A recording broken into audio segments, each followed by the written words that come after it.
You got everything rolling, ready to go? Are we recording? I just love these allergies, I'm telling you. It's just a wonderful I know, thing. I'm like It's wonderful dying. to not be able to talk when you're doing radio and a podcast. Our very special guest today on the Tom Barnard Podcast, Mary and Tim Pawlenty. It's about time she took first place, by the way. That was Tim and Mary. Or she deserves it, Tom, for sure. Thank you, Tom. First place. That's yes, very sweet. I appreciate it. Since I don't ever get first place in anything, she should. Oh, here we go. Hey, now. 2 terms. That didn't count. He's the silver medalist. Oh, silver medalist. Yes. I think you probably want to be silver medalist right around this time. In this neck of the woods, you probably want to be anyway. For people, about 40% of our audience is not in Minnesota. So we should tell them. But they've all seen you at the RNC and know that you've been a national speaker He's now a for worldwide phenomenon. What do you? Yes, a worldwide phenomenon. Much like the Beatles. Exactly. Yeah, exactly. Tim Pawlenty should be our governor right now, but he just turned his back on us, stabbed us right in the back. It was unbelievable. You're awful. You're awful. Well, I just, I thought, remember what I said to you many, many years ago? I said, why don't you and I just leave it about the same time? That would have been 4 years from now. Well, Tom, I know many of your listeners aren't from Minnesota, but I served 8 years as governor. That's about enough. I think 2 terms is about the standard. I love being governor. It was an honor to serve. But, the tradition here, at least in our state, is people serve 2 terms and move on. Let somebody else have a chance. So I thought it was about right, unlike your incredibly never-ending radio career. I mean, never-ending. It accelerates. It is never-ending. It's unbelievable. It's an interesting story. A kid from South St. Paul, a hockey kid from South St. Paul, becomes an international speaker. You get a very prominent spot in the RNC, and you're on TV constantly. Well, first of all, the talk shows really love you, don't they? Well, I don't know. They're desperate for people to come on cable TV. They got to fill content, 24/7. So that's why all these channels have 24 hours of programming. So they're happy to have guests come. But no, seriously, I enjoy it, and I'm trying to help, my candidate get elected. I know this isn't a political show, but it's an important thing to get on those cable shows. People watch, broadcast, rebroadcast, but they do need people to come on and defend and, send a message for their candidates. So that's what I try to do. Well, one thing we should mention. Tim is a Republican. We're going to have a Libertarian on. And I may have to go all the way down St. Paul Mayor Chris Coleman to find a Democrat that'll come on. We've got Sean every day of the week. There you go. He's a card-carrying because we like to bandwagon get, all Democrat. perspectives of the situation. I'm not going to go, 10 parties deep into this deal. I'm not going to get down to, Marty Davis or what was that guy? What was that guy's name that always ran for office? He ran for governor. Oh, what was his name? Marty? I don't know. Well, there was a vampire that ran. No, swear to God. He ran No, I against me. swear to He God. ran Is this? against Tim. I'm not crazy. Seriously, do you remember this? I do. Yeah. For governor? Yes. Absolutely. Vampire. He was a wrestler. He was a vampire. More recently, he was a vampire before he was a wrestler. Oh, you mean he became a wrestler after he stopped being? His last thing before he went to prison was to be a vampire. Okay. Oh, this guy just He keeps was getting a better wrestler, and better. vampire, inmate. Okay, but no, he actually ran. No, I'm surprised he didn't win. I think he actually made it to one of the debates. even. Oh. So He did? I think I debated the I'd like to vampire. dig up some of Yes. that. Wasn't his name true. like the Impaler or something like that? It was That sounds something right. Are you Something thinking of... the Impaler was a wrestler, but I think it's a different guy, Tom. Oh, was Yeah. a different guy? I don't know my... Wasn't Nord the Barbarian. Wasn't Nord the Barbarian. No. Wasn't Wayne the Train Bloom. Wayne the Train. Grew up with Wayne the Train Bloom. Absolutely. Grew up with him. But anyway, going from... and South St. Paul would be a working class area for, in any major city in America. To go from like I said, being a hockey kid in South St. Paul to becoming an international speaker, that's quite a leap. Well, with life, as I'm sure you found it this way, too, a lot of the stuff unfolds incrementally. So if you look back over the arc of time, you go, wow, it's just breathtaking. But it unfolds in pieces. So no one piece seems, unmanageable or overly dramatic. But it's a great honor. I grew up in a meatpacking town, as you mentioned, and my dad, for much of his life, was a truck driver. My mom died when I was young. And to go from that to have the privilege to serve a governor 2 terms of this great state and do some other things, as you mentioned, is a terrific thrill. It's a real honor. And so I'm grateful for it. But it just kind of confirms that the American dream's still alive. It doesn't, if you face some challenge, you can still get some things done. You can still have a dream. You can still reach a goal and serve and do hopefully good things. It's a very lofty goal. When you think Well, his original goal was to be a dentist. You do know that, you're going right? to be a dentist? Yeah, that's what he wanted to do first. Dream big. Dream big. Well, So you have a mean streak. is Tell what him you're how. saying. What was it was the car parked in. that was the thing. dense south. We never had new cars when I was a kid, and so the town was kind of modest. But when I went to the dentist, my dentist had a brand new shiny Buick Riviera parked outside. The sweep back. Remember the sweep back? Absolutely. On the Sure, Buick he's Riviera? living And I the good life. That's the ticket right there. To be a dentist, you get the Buick Riviera. And so he said that's what he set out when he went to the university, which he had a chance to do. He said that's what I'm going to do, and then I don't know what organic chemistry or something kind of Kick my butt. yeah. So that was the end of that. It does everybody. Everyone hates OChem. Everyone hates OChem. I can't remember if it was The people inorganic, that- but that was the separator. People wanted to go to med school or The dental weed school. out It class. was the weed out class. Yeah, for That me it was the corporate calculus. one. Yeah. No. Well, I don't understand that. Oh, well, you're For me, it was calculic, gym. aren't you? What? Aren't you calculic? What? What does that mean, Tom? Calculus. Ooh, he's It's throwing around words numerical dyslexia. You mean dyscalculic? Dyscalculic. There that's we Calculic would be the go. opposite. Is that a Dyscal- function? Definitely Numbers. not that. That's a word. You're not that? Dyscalculic? That's an actual That word. is a word. People Yeah. see their numbers flipped or upside down instead of... No, I'm terrible with phone numbers. I can't Dyslexia. remember a phone number Really? to save my life. So you definitely have that, you think? I'm pretty sure. Yeah. That or You I just- have should the get worst tested. memory ever. You don't see the numbers the way Dyscalculic. other people do. Dyscalculic. Yeah, There you dyscalculic. I was in a conversation the other day, and somebody said something was extragenous, Tom, and I thought it was a Extragenous. sexual reference. Extragenous zone. It turns out it means it's outside of something. It's outside of a boundary. So there you have it. Word of the day. Oh, but Oh, I like it. We're Extragenous. learning. You could add that to your podcast. A word This of is the day. educational. I could get I was credit actually for this thinking podcast. about I have that. a Word of the Day app on my phone. Excellent. And I Good never for look you. at mine. I have it, but I don't look at it. I remember there was an episode, I can't remember what show it was, but these guys were gangsters. And this one guy comes up and goes, I'm going to shoot you in the head. And the gangster goes, well, that would be your prerogative. That's my word of the day. That's your prerogative. It was very, very funny. So one thing I do need to mention is that back in the since 10 years ago now, right? You won the governor's office 10 years ago. Yeah, 2002.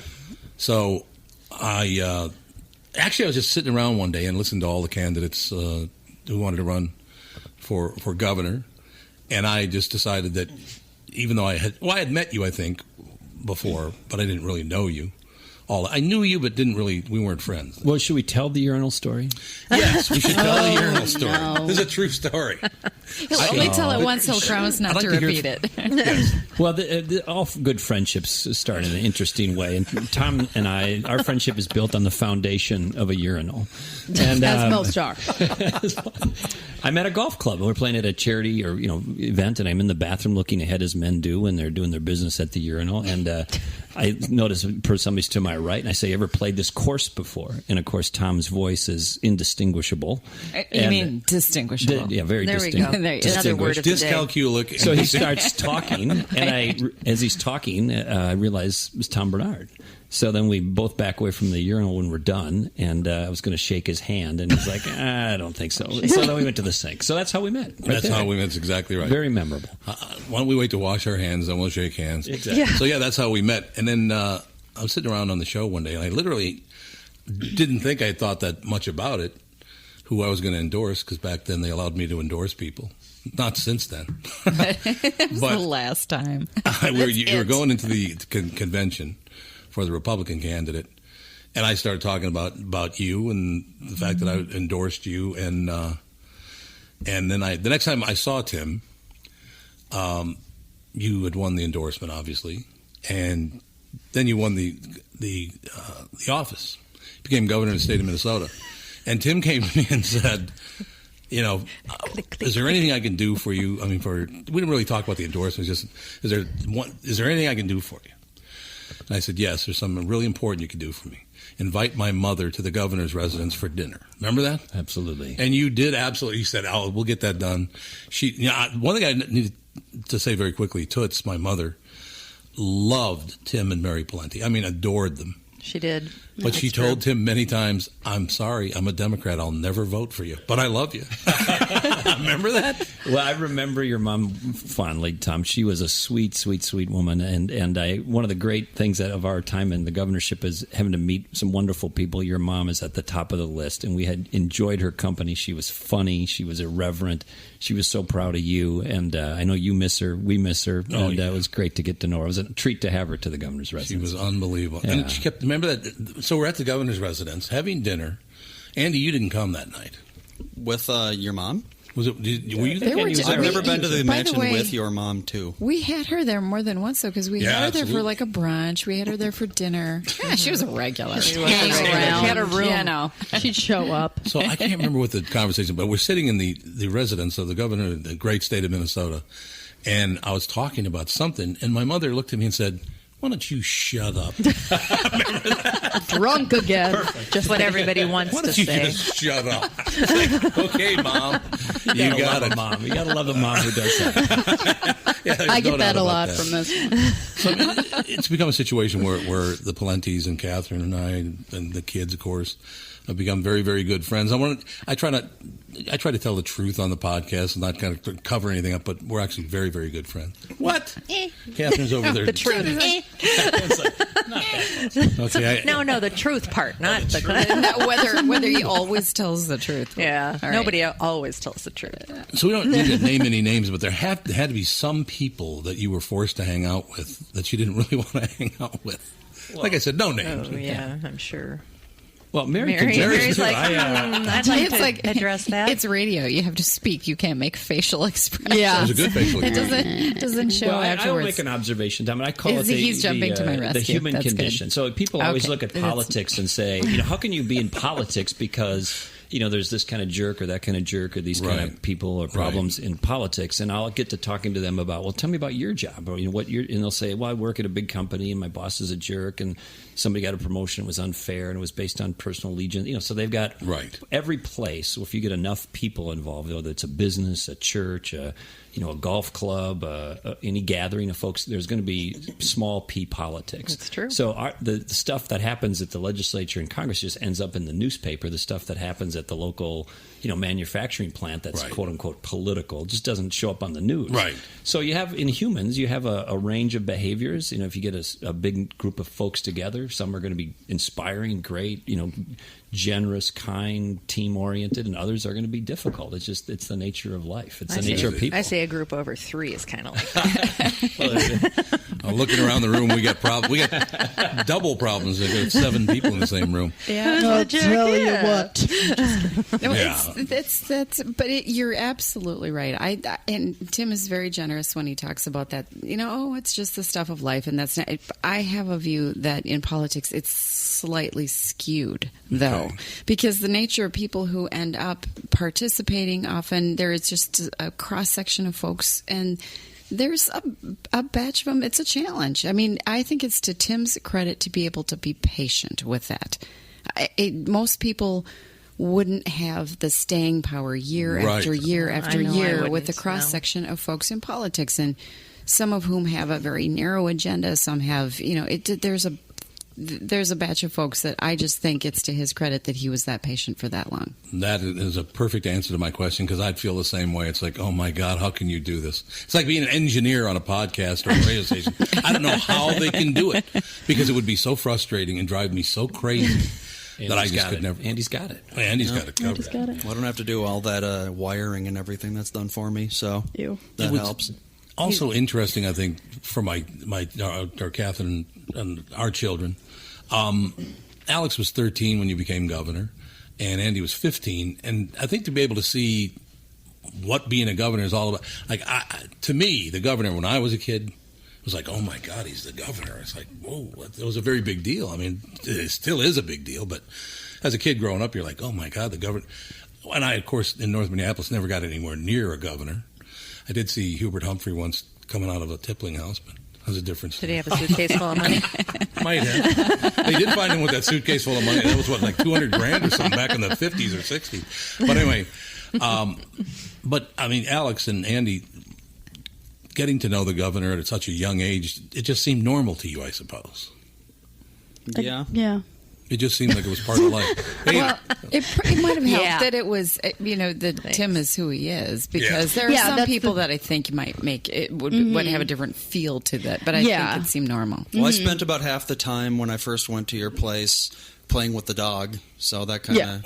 Maisie. I still do. Yeah. Spend half my time playing. She ran around the house, and I'd chase her, and then she'd run past me, and then she'd run past me. And Yeah. we just did that for like 15 minutes. That's when Maisie It was a broke baby. the ice. Yeah. Teeny Mason. Unbelievable. On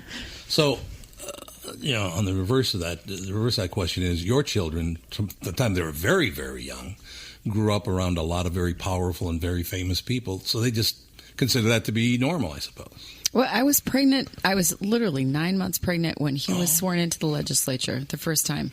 I have the pictures of me, and I just, from the moment the moment those kids hit the earth, that was it. It was politics for them. But the good news was that we'd made a decision early on that they weren't going to participate relative to, being in parades and, brochures and all this kind of thing. And if you choose not to have them participate, then they can have their own life and their own friends, their own deal, and then their self-worth doesn't rise or fall based on... One of our sound panels just fell on Mom. It was a gentle fall. It was gentle. It was a gentle fall. But then their self-worth doesn't rise or fall based on his, political fortune. So, but it worked out. We did have some great memories all the time. We kept them out of politics with the exception of the inaugural or some very large events. We basically just kept them out of it so their identity didn't rise or fall with it. But, the one memory was we were at the XL Center and President Bush was coming for an event and we were backstage and they brought his limo right into the hockey arena. So they drove it down a ramp and brought it backstage. And so the car pulled up right behind the stage and the greeting party was Mary, me, and then our two young kids. And we were trying to explain to them, the president's coming, be ready. He's going to pull up right here, right in front of us. So here comes the limo. They got the flags on the front. They got the lights going. They got the cops, bringing them in ahead of time. And as the limo is pulling up, our kids are in a full wrestling match. I mean, they're whacking each other. I mean, and Bush gets out of the car, and the kids are, barely composed. And then that's when they snapped the picture when they're shaking. Well, no, we did, and then that very last second, it was like the mom's nightmare. And I'm like, okay, everybody ready, and we have to stop the moment you turn, and you can't tell from the smiles in the picture that 10 seconds earlier that they couldn't have cared less. It was not the moment that you want. I mean, you have these picture, kind of the postcard, Norman Rockwell moment things in your head, and they're all in your head. It's never like that. Absolutely. How do your kids enjoy? Are they interested in politics now, Not or so much. they hate it, or Indifferent it's usually about one or it. the other? No, they're. Indifferent, I'd say they're interested, but only as most people would be. They don't have a particular interest in it. I mean, they're aware that I was in it. They followed it. But if you went and asked them, on a scale of 1 to 10, 10 being really important, 1 being not so important, where how do you feel about politics? They'd be on the low end of the range. Although, that being said, they've liked some of the people, but it's been a choice, as they've met so many different people. There are some people they've really loved, they've become connected with, and they've really liked, but that's because they've liked those people, not because they care about politics necessarily. Well, how about the fact that, how many years were you a judge? 13. You were 13 years you were a judge. I know. So how old were the children when you stepped down? I stepped down in 2007, so I guess 6 plus 4, maybe 10 and 13, something like that, when I stopped being a judge. Maybe. Do they have any interest in law? Practicing law? Or? It's difficult to know. Mara is a very, she's our youngest. She is very math, science oriented. Know the right answer. She doesn't want any kind of fluffy edges. Anna is very outgoing. She's more a communicator, kind of a big thinker kind of person. I don't know what direction she's going to go. So she's in college. She's in KU. That's right. She's at KU. What's she studying? It's Rock Chalk Jayhawk. She is a American Studies major. And she actually likes it. I mean, it's America, not just, American history, but it's America's place in the world. And so we'll see. From Bradshaw and Bryant, Michael Bryant. What's up, Pally? Oh, not much. Doing my usual thing of telling people they shouldn't be texting and driving. In Minnesota, you can't have your phone in your hands. You can use, hands-free, but you can't have your phone in your hands for whatever reason. And that's why they made the law the way they did, so that police officers could see a phone in your hand and you got no excuse for why you got it there. Do people know that that's the law? I hope so. I mean, they used to follow it, and then kind of COVID kind of made people forget, and now it's like a freewheeling world out there with cell phones. Let's say you get pulled over because you do have a phone in your hand and you're not watching where you're going. You got to be in pretty big trouble then, I would guess. Well, the first one's not as bad. It's the multiple ones, the problem. And once people start stacking them up, then they have a big problem. And then what we're doing in car accidents is we've started bringing motions for punitive damages, because I'm trying to use the civil law any way we can to stop this, because it needs to stop. Whenever I'd had any problems in my life, who was that I called again? It was like an MB, something like that. Bradshaw and Bryant. Let's take a second to talk about my bank, North American Banking Company. Look, there's no shortage of banking options in the Twin Cities. If you're tired of being just a number to your big national bank, be sure to talk to my friends at North American Banking Company. And I got to tell you, I talked to Bilski a couple of times this morning. One of my best friends, he hates when I say that, but it's true. He's a good guy. Now, see, I shouldn't have probably said that, but what a good guy Mike is. Oh. They offer the same online and mobile banking options as other banks, but with the unparalleled service of a community bank. I also like being able to go to any of their 6 Twin Cities locations: Roseville, 50th in France, Hastings, Woodbury, Shoreview, and Maple Grove. So if you're looking for a better banking experience, why not bank with my friends at North American Banking Company? Go to nabankco.com to learn more. Member FDIC, equal housing lender. One thing about politics that I find fascinating is that there's either you're 100% wrong, I'm 100% right. That's just the way it is. Why in politics? And it's both parties that do it. Yeah. Both parties do it. Yeah. Democrats do it to Republicans. Republicans do it to Democrats. You're 100% wrong. Why is that necessary now? I think, Tom, it's a function of a lot of different things, but one is this. The people who show up at the early stages right. at the activist level have very, very, very strong views about certain issues. Right. And everybody else doesn't show up in those early stages. They kind of outsource the early decision-making to a pretty small percent of people on the right and a pretty small percent of people on the left. You know, the rest of the folks will show up in November and vote in the general, but when the early days of picking candidates, endorsing who the candidate's going to be, it's a very small percent, and they have very strong views. And so they come in and say, you know, look, I'm not compromising on my principles. They think these are principled positions, and they are, and they don't want to compromise, and they view compromise as a weakness. If you go into the broader population and say, you know, here's the view of the right, here's the view of the left, do you think there should be some, you know, blending of the two? A lot of people would say, yeah, but for the activists, for the people who are the defenders of the team flag on the right and the left, they don't want compromise. They want, strict adherence to their principles and their views. Is there any way that is ever going to change? Well, there's one other thing that's happened since then is you have the disaggregation of the media market. So you have disaggregated by, if you're a liberal, you watch MSNBC. If you're a conservative, you watch Fox. You know, everybody can go to their own narrow channel and have their own views affirmed. Right. And so when you go on those shows, you know, they sell to a very limited market. They're not selling to a broad market. They're channeling their message strategically to narrow bands of perspective. Right. It's a very loyal band. But what I mean, a loyal band should be, yeah. And so it self-perpetuates or reinforces that perspective. Well, but it seems to me, and maybe it's just because I feel like, I guess I'm a moderate person in most everything, and especially politics, because I view the Republican Party as having all of these moral agendas on the far right. And I don't think that half of what is on the agenda should even be a political issue. And I feel like the Democratic Party is so angry and uses morality against everybody. I feel like a lot more people are wanting things to come together in the middle. And if the media isn't going to ever portray that for people, how is that going to happen? Well, it's actually, I think, headed in the other direction, Catherine. The moderates in Congress have been essentially eliminated. So you only have left mostly really committed conservatives or really committed liberals. And the people in the old days who used to be the hinge in between, the moderate members who would find the compromise and bring the two sides together, they're all gone. So I think we're at a point now where one side or the other is going to have to prevail in order to move things forward, because the group that used to be the compromise group is gone. And you think that's what the people want? No, because if you poll the broader population, I have strong views, obviously, as a Republican. Somebody here also might have strong views as a liberal. But if you poll the people generally, they like a little of this and a little, that most people consider themselves, or a plurality of people consider themselves independents. They don't even affiliate with one party or the other. Okay. She's looking for a slice of hope here, bud. She's looking for something positive. Give me a crumb, He's like, it's going the other way. Just a crumb. We're clashing one another permanently. I mean, can't give her hope. Come on. This is the truth. Where's we tell the truth that's what seriously, that's what I want to know. It's actually grace of becoming hope. more polarized, not less polarized. Okay. And I'm not saying that's good. I'm just saying That's the way it is. That's the way it is. You want the truth on the Tom Barnard Podcast. Is there hope?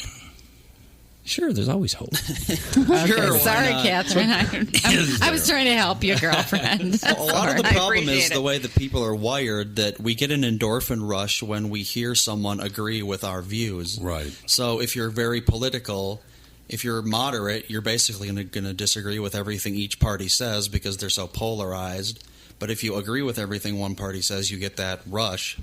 Yeah, that's a really good point, Andy, because all of the psychologists say that people want their own pre-existing views affirmed, and they feel better about themselves if they hear their views affirmed. So that's why people go to channels where they're already going to say, your views are our views. But can't we evolve a little Apparently bit? not. Just a little? Yeah, it's interesting. Please, people, evolve. I cannot watch any of those channels. I can't watch any of them, whether it's MSNBC, whether it's Fox. I just can't take the one-sided view of that's everything. the problem with being moderate is you disagree with everything the polarized people say. I don't disagree with everything. Well, like a lot of the stuff that they say. Well, you disagree with just the general how things are run. So that's kind of a big... It's true. A portion of the profits of the Tom Barnard Podcast goes directly to the Smile Network. The Smile Network is a nonprofit organization that provides life-altering reconstructive surgeries and related healthcare services to impoverished children, young adults in developing countries. The Smile Network, together we are constructing lives one bright, smiling face at a time. Mary and Tim Pawlenty with us. I know that people tell me it's a podcast. You don't have to say that because we know who's on it, but still, it makes me comfortable to They might forget. Reintroduce our guest. It's been a whole 15 It's just an minutes. old thing, It's an old thing I have in my head. Old habits die hard. Bella Who am I wants to talk. listening to again? Yes, Bella? Getting back to what we were just talking about. So, I can't really watch any of those channels because come on. And the lying that goes on from both sides on those TV shows is unbearable for me. I sit there and tell myself, that's a lie. You're lying right there. What's challenging, though, Tom, with politics? If we were talking earlier off air about science and math, or Mary mentioned it in one of her responses. There is an answer. You can put in the numbers. There is an answer. But with politics, it's kind of like postmodern art. You put a picture on the wall, and different people look at it, and they see different things. Yeah, no question. And so with politics, there's so much data and so much subjectivity to it. You can say, I'm absolutely convinced that X is right, and somebody else looks at the exact same situation and says, no, Y is right. And it's partly subjective, and that's why it's frustrating for some people because they think their view is the correct one and somebody else is stupid or somebody else is wrong, and it's hard to bring those two things together. Well, it's so interesting to me about, I am one of the least political people on the planet, that people don't look at it more as I just want humanity to be happy. I just want people to get along and Rainbows be and happy. kittens? Yeah. It's just people care more about being right than just the overall population getting on well, I think. Well, and I think you're right. I think that's true. And I mean, if each side were challenged, they would say that their aim is to do that, but they have a different approach in the way that they might try to go down those particular avenues. But it also, I think some of the folks who are deeply involved, it's almost like a sport. I mean, it's their passion. That's what they do. That's all they do. So the notion of broadening their horizons and looking at the big picture like you describe, I mean, then, the sport part of it is gone. Oh, yeah. I know. I took dance classes at McAllister College, which is a private college in Minnesota, and they're very political there. And just the way people were so aggressive about it, it was just such a sport for all of them. Yeah. Like I said, I was just there's no part of me at all that has any interest in being that aggressive about anything. in my whole life. Well, and that's what they do. And if that's what you choose to do, then it would kind of take the fun out of it. Really, wouldn't McAllister it? actually took time off of classes to go and protest at the RNC. Yeah, they changed their academic calendar for a year. They started. Seriously, I way. can't believe that there hasn't They been started classes a Democratic a week late. president that came out of that When I school was year. when I was governor, the governor's residence in Minnesota is just a few blocks down from McAllister College on Summit Avenue. So you jog down Summit Avenue. So I'd run by there and then run back to get back to Did the. they throw things at you? But well, if they recognize me, I always get a few good comments. But but there'd be protesters there, and they'd have. On one, I kid you not, on one side of their sign they had, they were against whatever it was they were holding up. Right. And then they'd flip the sign over on a different day or an hour later, and it was a different cause. So they had like a... We're against everything. What do you have? Stop We the hate war, it. interact. And then on the way back, like a half hour later, they'd be standing there with, I know. give out free cheese or something. Yeah, That was- something. I know that's one thing that like protesting always makes me laugh because it's like I'm going to yell at you to. Like, because a lot of McAllister, it's like, bring peace, blah, blah, blah, but I'm going to stand in a corner and scream at you. It's like, that's counterproductive, don't you Well, think? and who drives You're by scaring and goes, people. I was against peace until I saw that sign and you screamed at me, and now I'm for it. Exactly. It's so weird. And by the same token, you have this Aiken moron that says something about, what was it again? It was The legitimate rape. legitimate rape. How can you say something like that? I mean, how... So, yeah, I mean, it's on both sides. There's no question about it. You can't even talk about the legitimate rape thing because it's just so odd and Because it doesn't exist. Where do you come up with? That's not a where do you thing. come up with that idea? Right. Is what I just don't understand. How that comes into your brain. Okay, and to the Republican Party's credit, every single solitary person was like, "Oh, quit, sir, quit now! Yeah, get out like while you right can now before you're lynched. There was nobody who took his side. No one took his side. And he's still running, though, right? I guess I think so, yeah. Still in the race. There are Bizarre. people who still support him. Yeah, near half. So Tim, you've been in this race. You put your hat in the ring. You've been at the RNC. You're involved in all this Republican stuff. Has that made you any more moderate or more to the right? I've been, I think, essentially the same since I was entered college. I got involved in politics at that age, and you do, I think, evolve in your thinking on some things. But basically, I've been what I'd call kind of a bread and butter, meat and potatoes conservative my whole life. But I don't take an angry tone to it. No. Because what you were just saying earlier, I think, is right. People don't change their mind because some jerk, yells at them or shoves a sign in their face. And so if you want to encourage people to join your team, I think you need to tell them why that's a good idea and give them something positive, give them some positive energy.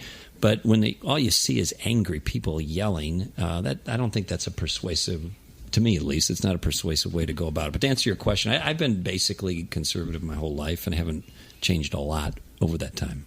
Okay. Well, how old were you when your mother died? 16. You're only 16, so Yeah. that must have been a terrible time in your life. Yeah, it's tough.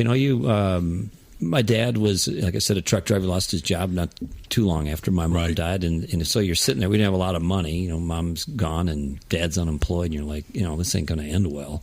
But it did it. I worked hard, focused on education, and the rest of it, turned out okay. Somebody gave you a break too, and it's one of those. It's one of those deals where there are so many times, and I think this is true for a lot of people. There is a person who comes along just the right time to give you just the right little either bit of hope or inspiration or a friendship or an opportunity, and it can make all the difference in the world. And you had. Well, my brother worked for 40 years in a grocery store, and he retired recently at like 39.5 years. I said, "Why don't you just go to 40?" He said, "I didn't want to be a lifer." But anyhow, in that low point when my mom had died and my dad's situation was questionable, my brother's boss, the produce manager at the local grocery store, sight unseen, hired me. He said, "You want a job? You show up down here Saturday morning." Really? His name was Dickie Johnson. Saved my bacon. One piece of the puzzle that allowed me to put gas in the car and get by. So it helped a lot. Worked there through college and law school. So where do you think your conservative views came from? Just the neighborhood? A lot of times, but that's a pretty blue collar neighborhood. Yeah, I think, Tom, in my town, I'm was the only Republican in my family. Essentially, my mom was sort of Republican, I guess, but Sort of. But it was a different era. The Democrats back then, these were lunch bucket blue collar Democrats. So these were folks. If you ask them. And I say this somewhat jokingly, but said, look, these are my family members. Do you want your taxes increased? Well, heck no, they're too high already. Do you think we should just give money to schools, or we should ask for results? No, we should be for results, for reform. What about health care? You want the government to take that over, or you want to take care of it yourself? If you need some help, we'll get it to you, but not have the government bureaucracy run. No, I like that. What about even something controversial like guns? Well, we love our guns. Don't touch our guns. Right. I said, well, why are you a Democrat then? Well, because the Republicans aren't for the working person. I mean, that is a perception. In that day, you go down the list on taxes, on basic bread and butter stuff. A lot of the Democrats would agree, or at least be more centrist or center right on some of the issues. But there was a perception that Republicans were all just for the rich people, and in my hometown, that didn't fly. They wanted to something who's for the working person. So you got to show them results on jobs and those kinds of issues. Do you think? Because I was going to guess that your mother was the conservative in the family. Do you think it's out of a sense of loyalty to your mother is why you held conservative views? Should I lay down on the couch when I answer this? No, I just think that mother-son... psychoanalyze him. That mother-son relationship is huge. Well, I think that may be part of it. I haven't thought about it too much in that. But I always think back about it as, look, for me... I got scared, and fear is a positive motivator. Oh, yeah. Your mom dies, and you got your dad's in a tough situation. So my deal was I had to work my can off. I studied like crazy, popping no-dos, stayed up all night, literally put duct tape across my bedroom door so I couldn't accidentally get into the room because I was studying in a room down the hall and didn't want to go to sleep before my homework was done. Right. Worked my way through high school, college, and law school. So I think through that I just kind of developed the sense of if you've got to do your part. Doesn't mean you don't get some help like I got from Dickie Johnson, but you got to do your part, and you got to be responsible for your part. And there's a conservative, I think, philosophy underneath that. And how about you, Mary? Why do you hold your political views, you think? Well, I'm probably more moderate than people think. I'd gone to Bethel College, and obviously my faith background, a lot of people think that somehow that has disproportionately influenced him. I mean, he makes up his own mind for his own reasons and his own ways and so forth. But I hold a balanced view. I mean, I have to be a little careful about what I say out loud along the trail. Well, for most of the time he was governor, I was a judge, and in fact, all the time when he was in the legislature, I was a judge, and so judges couldn't participate. And so it's only been recently that I've been able to speak out loud about such things. But, what I personally think on some of these things is not as important as what he thinks and what his decisions are. And so I've kind of held my cards a little close, but I think I'm a lot more like that cross-section of people where it's not every little view. You can see where, there are points in where we should compromise.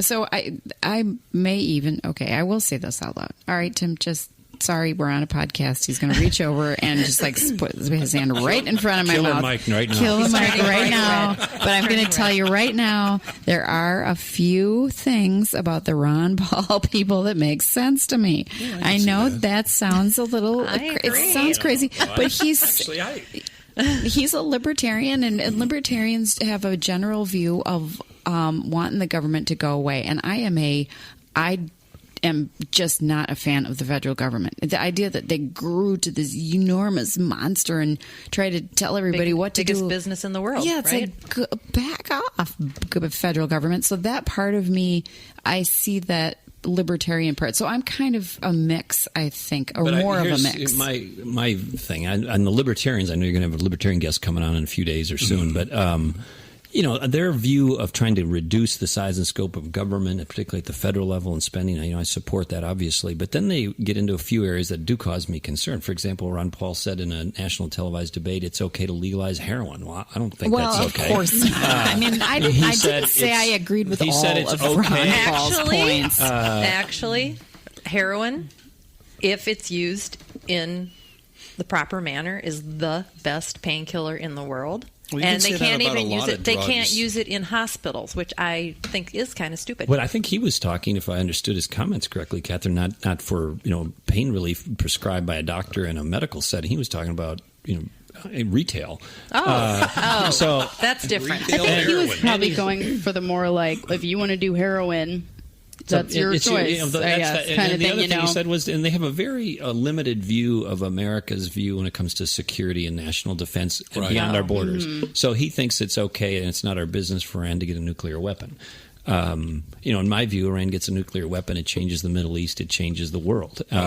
So there's some things like that where they get into, hey, it's none of our business on anything. Well, some of the stuff you can't just be hands off on whether somebody's going to get a nuclear weapon and put it into New York or Miami or L.A. or Chicago or Israel. Okay, dude, I was not completely defending Ron Paul's positions. All right, I'm just saying there's a few things that the Libertarians I agree with. No, of course I don't agree with Ron Paul and all that kind of stuff. I mean that's an of course. Let's take a second to talk about my bank, North American Banking Company. Look, there's no shortage of banking options in the Twin Cities. If you're tired of being just a number to your big national bank, be sure to talk to my friends at North American Banking Company.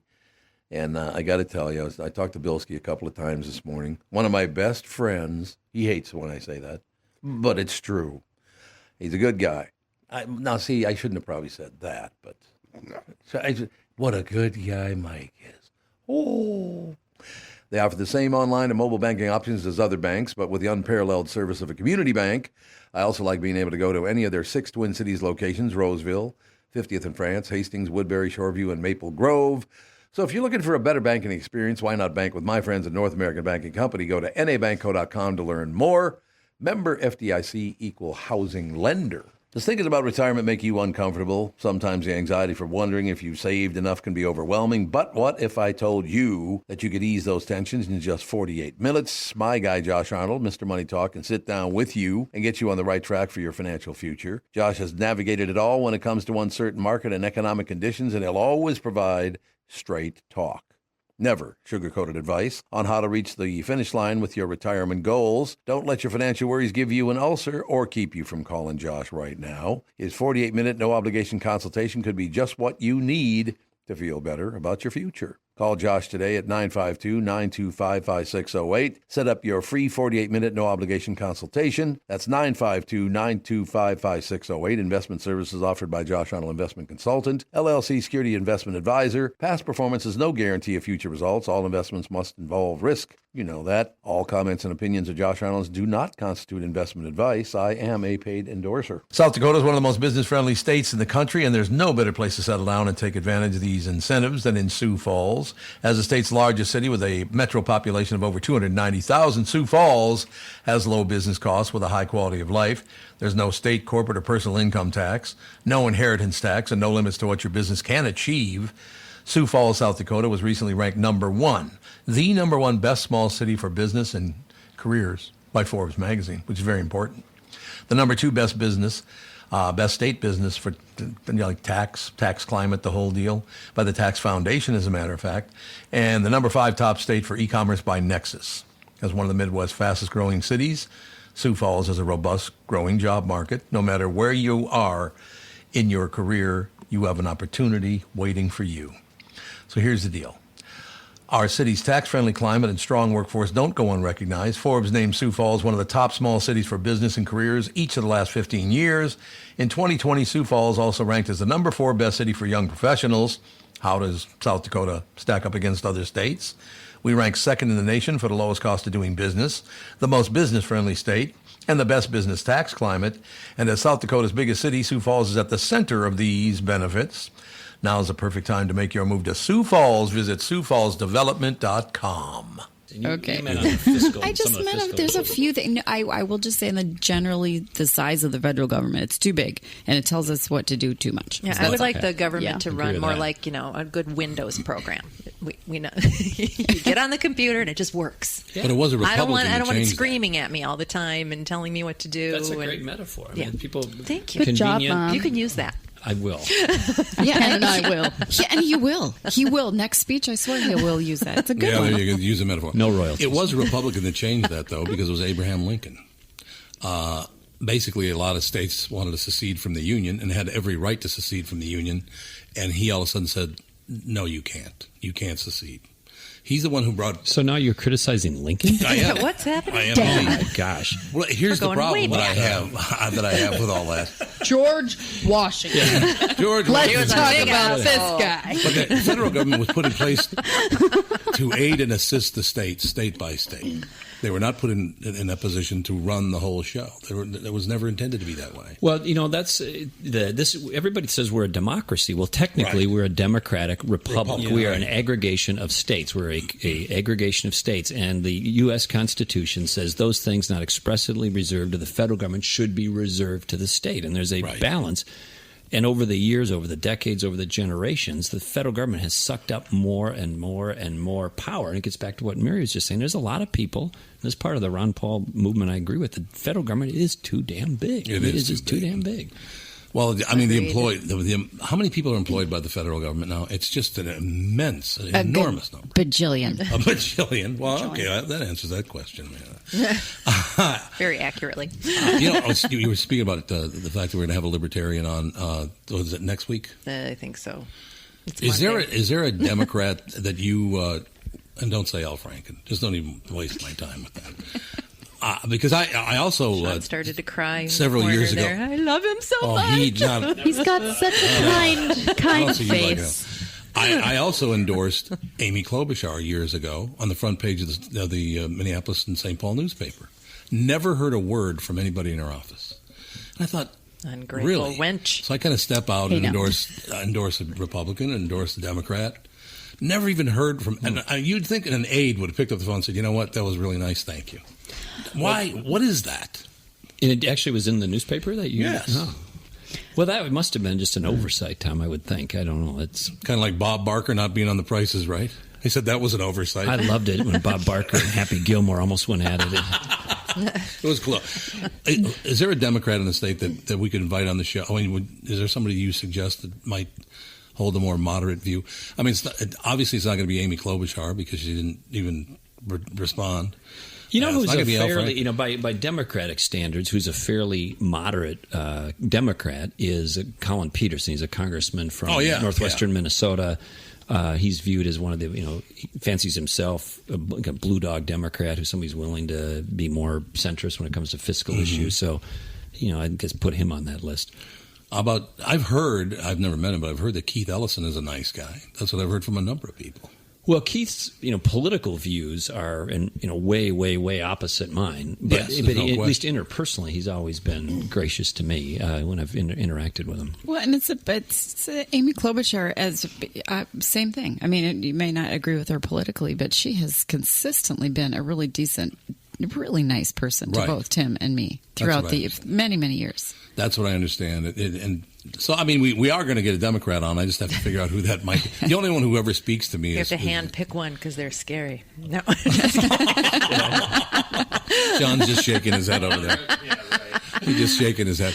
Well, the thing, Tom, a lot of people say they're moderate when they're in the office, but if you look at their voting record, they'll talk moderate, they appear moderate, they are interpersonally pleasant, but if you go look at how they actually vote, you'll see they're pretty strong one way or the other. But, there's a bunch of folks in the legislature who'd say they're moderate who I'm sure would love to come on the podcast. Yeah, I'll have to track them down. That leads to my next question. When all is said and done, most people in politics are highly educated.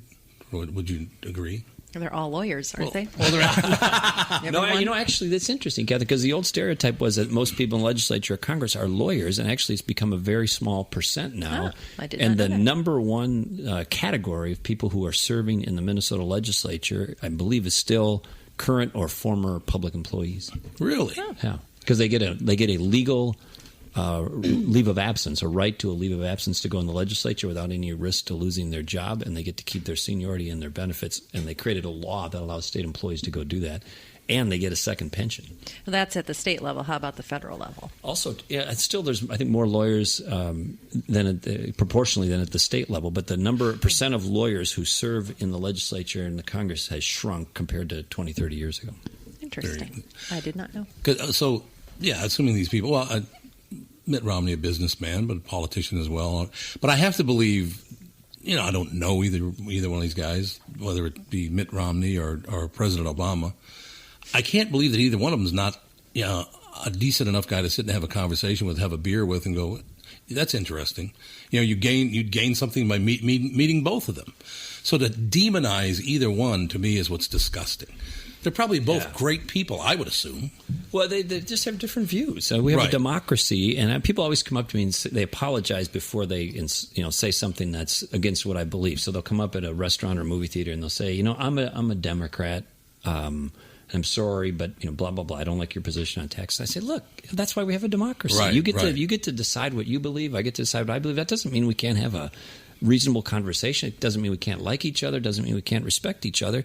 Barack Obama and Mitt Romney have fundamentally different views. Right. And people can pick which one they like, but that doesn't mean you have to call the other side evil or corrupt or name calling. Just say what you view, politely call out or respectfully call out the other side. Have a little fun with it, and then let people decide.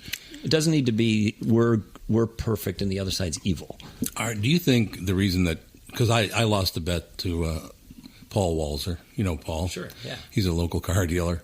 I made a bet 2 years ago that you would be the next president. Paul bet against me? Do you have to give him a car? Here's what Paul did. Paul held everybody's betting money, and he still got it. It's one of those deals. Yeah, you still got your dough, right? But do you think maybe the reason you're not the candidate is because you wouldn't go that extra mile to demonize people? Because these guys are both doing that. They both are. And I don't see you being able to do that. There's a lot of things. I ran for president. Maybe your listeners don't even know. My campaign only lasted like 10 minutes. You're a pretty prominent guy. I ran for president in 2011 briefly, and I learned a lot from that. But you got to have, this thing scales up so rapidly. It's such a big enterprise. Even if you can get success in an early straw poll or even in one state, if you don't have the ability to roll that forward over 10, 15, 20 states in a big hurry, do you mean and raise not just money? Tens of millions, but hundreds of millions of dollars, right. It's unlikely you're going to be successful. So it's not the only thing, but getting money and being able to raise money is a reflection of support. We raised some money, but not enough, and we also botched the strategy. Well, there's also, and I'm learning more about this, and as I look back, and there's a great article, really interesting article, whether you like him or not. Karl Rove was in the Vanity Fair, did I thought a fair job of describing what happened after the United States Supreme Court essentially changed the rules relative to PACs, which is why we now have these super PACs. And the folks who were paying attention, which obviously Karl Rove was on it, Mitt Romney was on it, these guys knew what that meant, and it was, wait for it, here comes the ruling, boom. And they figured out those super PACs, and you just get folks can dump massive amounts of money into those super PACs, and that's going to make all the difference. And for Tim's campaign, obviously, he was raising money first for a PAC and then for his presidential campaign. But there are very strict limits, and you just can't mathematically scale up unless you have the super PACs. I mean, they are a new fact of life in this country, and that's part of it. In the modern era, you got to have, you either got to be a billionaire or have a lot of friends who are, in that category. Right. Or you got to have a shtick of some kind. You got to stick out as a semi-comedian, or you got to light your hair on fire, shoot sparks out your butt, or something like that. You got to stick out. Will you please do that? Yeah. Or you got to have some celebrity about you. And so, we saw in Minnesota, Jesse Ventura catapulted into the governorship in part because people knew who he was and the like.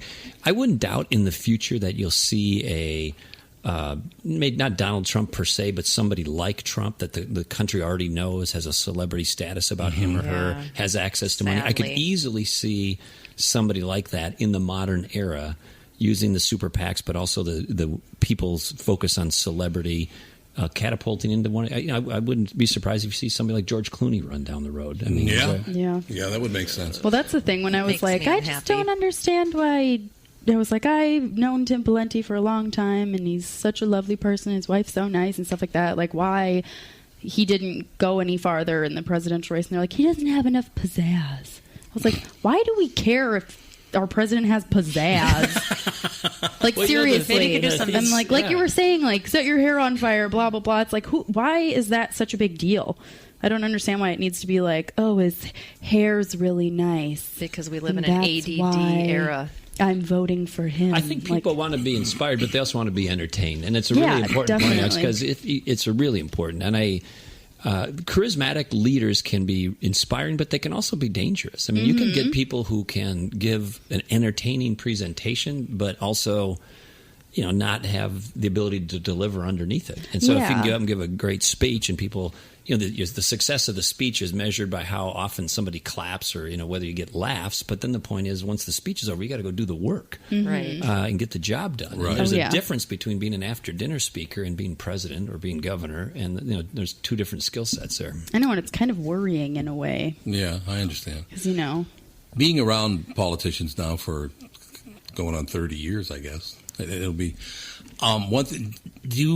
Both sides, do all politicians feel to show a certain side of them? Let me just tell a quick story. It doesn't matter who it is or what, which party they belong to.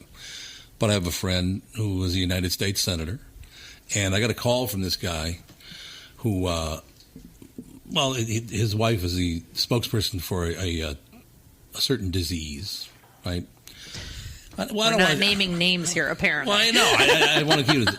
But anyway, I got a call from her, and she said, "You're friends with Senator?" I said, "Yeah, we're good friends, absolutely." And she said, "A little boy just arrived here from Liberia, and if he doesn't get surgery in the next 24 hours, he's going to die. He had spina bifida, spina bifida society. And if he doesn't have surgery in the next 24 hours, he's going to die." And I said, "Okay." So she said, well, can you help me? I said, "I'll see what I can do." So I called the senator, and within about 12 hours, he had 5 doctors giving their time, a hospital doing it for free. This little kid today is alive because of a United States senator, and I hear people just all over this person constantly. Is it a bad thing for people to know that you? I mean, he worked on this thing for 10, 12 hours to make sure it got done. Is that looked upon as a weakness by some people? That, what is wasting his time on that? No, I would hope not, Tom. I mean, that's a touching story, and it's the person that you're referencing, a big heart and commitment, took the time out to do it and saved a life or changed a life to the positive. So that's a great story, and I would hope people would embrace that and say, a mark of that person's character and true heart for service. So that's wonderful, and governors and senators and people in these positions, they can use the position for good or for bad, because if you're a senator or a governor and you make some calls, you can convene. You play the role of convener. Right. You can't necessarily solve every problem, but you can get people to respond to your phone call. So if somebody, you're a governor and you say, we got a little kid here, I need some charity care, and can your hospital help? You can at least get your calls returned. They'll at least consider it. Yes, absolutely. So that's, I think, a good use, as long as it's obviously appropriate use, but it's a good use of the office to convene people who otherwise would, not answer calls, not hear the call, and get something good done. For Bradshaw and Bryant, Michael Bryant. Michael, what's up? Dealing with another case where a person gave a statement to the adjuster because they thought the person was really friendly. Is that a good idea? Well, the problem is they know the law when they call you up. And while you're trying to be fair and you're trying to get help, the reality is there are questions you get asked that the way you answer them make a big difference. And people put themselves in trouble. And when they aren't in trouble, they didn't do anything wrong, but suddenly the adjuster's got a statement that can blow up their case completely. What has caused people to be so untrustworthy, I guess is the best way I could put it? They take advantage. Well, insurance companies have hired adjusters whose job it is to deal with unrepresented people. So they're supposed to kind of lure them in, call them every day, see how they're doing, and people are like, I'm doing pretty good. Where the reality is they've kind of adjusted to their problem that they've got going on. So it's not that they're completely better, but the way they say it gets to be a problem. And that's why having somebody who can explain your rights, represent you, make sure that you understand the law before you give a statement can make a big difference in your case. Michael Bryant, Bradshaw and Bryant. It's Tom for Wellshire Alzheimer's and Dementia Care Facilities. Wellshire Alzheimer's and Dementia Care Facilities are a place where your loved one will live with pride and dignity. If you care deeply about someone in your life, Wellshire is the place I highly recommend. Wellshire is a memory care-focused facility that has a full nursing team, always staffed within their building 24 hours a day, 7 days a week. They've never used or relied on any staffing agencies, never. Wellshire of Medina is now accepting elderly waivers after 12 months of private pay. I know them personally, and I don't say things like that unless I do. I've known them, he and his father, for a long time. Good people. I know them personally, and they are a family-owned local company conveniently located right in Medina and Bloomington. They are the best staff memory care facility in the state. Wellshire has a robust community with activities 7 days a week. If your loved one is in need of a memory care facility, please get in touch with my friends at Wellshire. Set up a tour or learn more at wellshiremn.com. That's WEALSHIREMN.com. The past several years have been the craziest in the history of the car business. The pandemic, supply chain and chip issues, all causing extreme inventory shortages that led to, well, predatory pricing. Some dealers charge thousands of dollars over MSRP. We never played that game. I'm Jim Paul of Valley Buick GMC. We knew that would leave a bad taste in a customer's mouth. More importantly, from an integrity standpoint, it was just wrong. So what about the current market? You know, inventory and pricing. Valley has their best inventory in years. Really all the Buick and GMC models. Even the previously hard-to-find Yukons, HD pickups, and Hummer EVs. Plenty of deep discounts. Many with factory rebates and low-interest financing. Then it's a good time to buy? It's a great time. We're welcoming our previous customers back, as well as anyone else that felt the treatment just didn't feel right the last time somewhere else. Valley Buick GMC in Apple Valley and Hastings or valleycardealers.com. Car buying without the bad aftertaste. And I think that's the wonderful thing. And that's how I look at people who hold office. I did when I was a kid anyway. Growing up in North Minneapolis, I thought, well, these people are here to help us, and they're, making life better, as Alex said. Why don't we all just get along and make life a lot better? I mean, if we spent more time doing things like that rather than worrying about who's going to vote for us and how many votes can I get for this, and I got to hold this office for 70 years. I mean, some of these people, House representatives, my God, don't you have anything better to do than this for 70 years? When I was first governor, this person, I won't name the name, but we were negotiating. She didn't agree with me on the health care issue, and she had been there forever. And I'm not talking like 20 years. I'm talking like 37 years or something. So we're in a meeting. It's the end of the legislative session. The thing's really starting to unravel, and she wanted X, I wanted Y. And I said, respectfully, I think we're going to have to just agree to disagree. And I said, but we really need to get this done this year. Right. And she looked at me and she said, and I was like 1 year into my governorship, 7 more years to go potentially. And she said, that's okay. I'll wait you out. Oh my word. And I said, what do you mean? Well, wait me out. She said, I'm going to be here after you. Oh, my God. Good. And I'm like, you got to be kidding me. Bad attitude. Yeah. That's what I'm talking about. But when they know that they've got it and they can stay that long, I mean, that's part of the power of negotiation is thinking, you may come and go, sir, but I'm going to still be here. And I don't think that that's unlike a whole cross-section of folks when you say, don't they have anything better to do? Once that becomes your permanent identity, something is really wrong, because it was never the intent. It was never the intent under the Constitution. It was never the intent.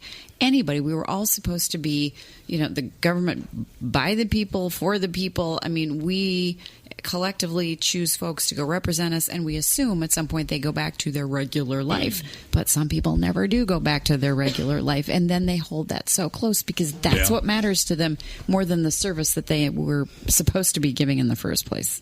I have promised all my friends that Tim will return to office. Is that a possibility? Well, I don't know, Tom. He just gave you a dirty. Mary just gave him a dirty look. I'm like, I don't know. We make some friends with $1 million. Sure about that. Yeah.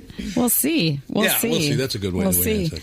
Yeah, well, day at a time. You just got past this whole phase of, running for president. He jokes about it lasted 10 minutes. I mean, the reality is it consumed a lot of time. I mean, the ramp up to it and the period of time there, and it ended sooner than he had anticipated. But then he didn't mean to necessarily, but it just sort of worked out timing-wise and relationally and so forth, that he supported Mitt Romney. And so that has kind of played itself out over time. And Ann Romney, by the way, I will also say, is just about the nicest human being ever. Right. Again, when people say negative things, it's like, you don't know her. This is a really genuinely nice person. She's amazing. So we just kind of each chapter as it unfolds. We'll see what the next one is. So I just can't believe that people. I hate Barack Obama. I hate Mitt Romney. You don't even know them. I mean, you don't that whole hate them. team mentality. That's kind of like you two, father and what are people supposed to call you? Are they still supposed to call you governor? No, you could just call me Ex-governor, Tim. governor. Tim is great. Sir Tim Pawlenty. Sir Tim, I like that.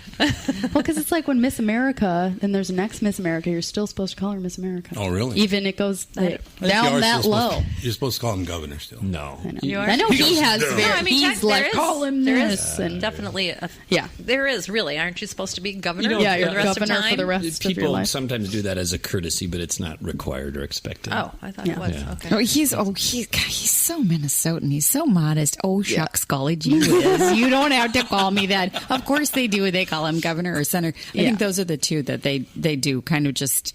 It is out of courtesy, but I mean, among us, of course, it's Tim. It's you guys. You gotta call him. You call him Tim now too, don't you? I hope you do. Yeah. Okay. But, I don't we know. do. Hey, I mean, you. in this Hey, room, you mostly. Been called worse. Yeah. Anyway, what I was going to say is that's something that you two probably relate on because it's like, I don't know, but Dad, I've read things on the internet and stuff. People are like, I wish Tom Barnard would die and he's the biggest asshole in the world. And stuff One like person this. swears It's like, my daughter. well, I'm quoting people. This is stuff that I've read. And it's like, I mean, even when I was 7 years old and people would say this kind of stuff about my father, it's like, this is my dad. You know, people don't consider, they have children and they care for pets and they like sit around and have coffee in the morning. It's like they think about people in the public eye as like, this is who they are and this is what they do. And they don't consider, you know, That their they're humans? background and that they're human beings. No, they don't. It's They don't so consider that. crazy. That's true. Well, and it gets when the anonymous comments underneath the news articles. I stop looking at those, but man, they get really. Yeah, seriously. I don't read them but anymore don't either. that's because people are hiding behind the computer. Oh, I mean, yeah. it's like if you lined them up and said, "Okay, now go ahead, say that to his face." Yeah. Okay. Suddenly they're going to talk a little different. Right. No question. Buy online by going to the Amazon.com banner at TomBarnardPodcast.com. They don't charge you a penny more. A small portion of what they sell through our site helps support the show, and it's what keeps the show free for our listeners. Click and shop today on the Amazon banner at TomBarnardPodcast.com.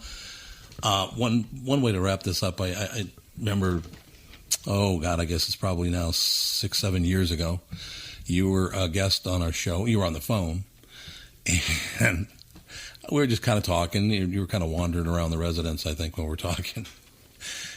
And he goes, the newspaper has arrived. We were apparently out in front of the residence. So the newspaper's here. I said, what's the headline? And you said, Tim Pawlenty sucks.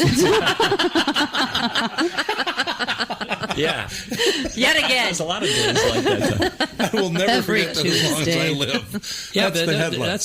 there was a lot of that. You know, there's a lot of that. I'd wake up in the morning, I'd go down in my bathrobe, pour a cup of coffee, unfold the newspaper. There'd be Right. some version of Tim Pawlenty sucks. And so it's only so many days you can take that.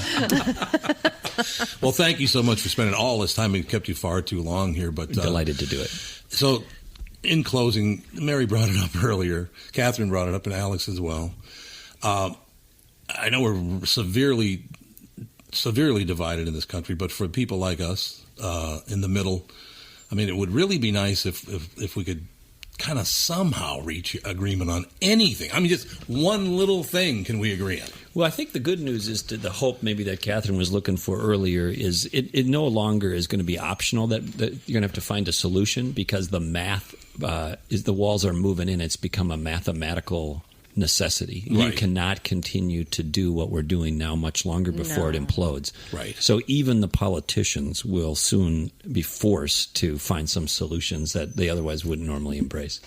Thank God. So at the convention, was it fun? It's kind of like Las Vegas. Yeah, I can see that. 2 days is enough. A week is too long. Yeah. But that was a very prominent position you had, your speech. Well, I had a chance to speak on one of the nights. It's a big honor, and it's a fun event. But the security is so intense, the logistics are so difficult, the environment is such that it is kind of like Vegas. 2 days would be enough. 3 days for sure. The era of the week-long convention, I think, they need to shorten these things up. No, I don't think there's any question about that. Yeah. Any closing words from the family? Well, thanks for All being your here. opinions are wrong. You're wrong about Everything it. Whole you've ever time, said is I'm going to go wrong. online and blog about how terrible you all are. I want you to know she's talking about Tom. Yeah. Well, she's looking right at me. I think- Everyone in this room is awful. Yeah. Just kidding. So, For Mary, Twitter, hey, you don't tweet.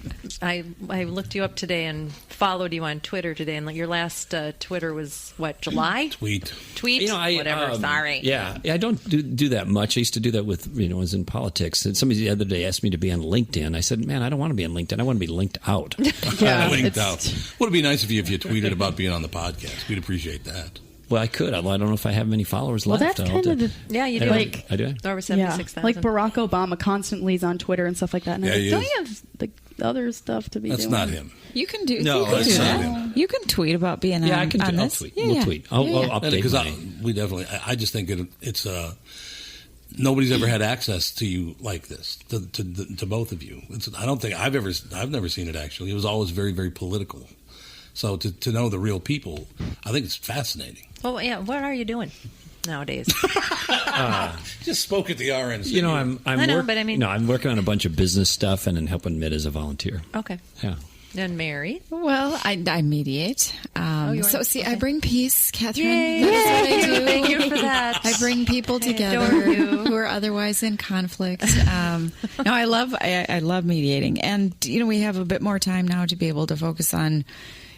Poor Mara, she's the only one home now. Anna's off to college. And so we're both like, hey, so Mara, what do you want to do? And Mara's like, you guys both get a life. And don't focus on me so much. So we're focusing on Mara and kind of getting the house organized a bit. But that's what we're doing, having hopefully more of a real life now. It's a wonderful. I'm glad. By the way, the state of Minnesota can thank both of you because there's this group that wants me to run for governor, and it's never going to happen. No, it's not. Not allowed. No, it's not going to happen. Not I won't going to vote for you. happen. But watching, knowing both of you and watching all the things you had to go through, it's like, first of all, here's my debate. Yeah, really? Shut up. That'd be my debating style right there. So that's why I don't think I could ever handle Short it. debate. Well, yeah, it's a very short Yeah, shut up over there. You'd be wrestling people. That's all I have to bad. say. Probably would be.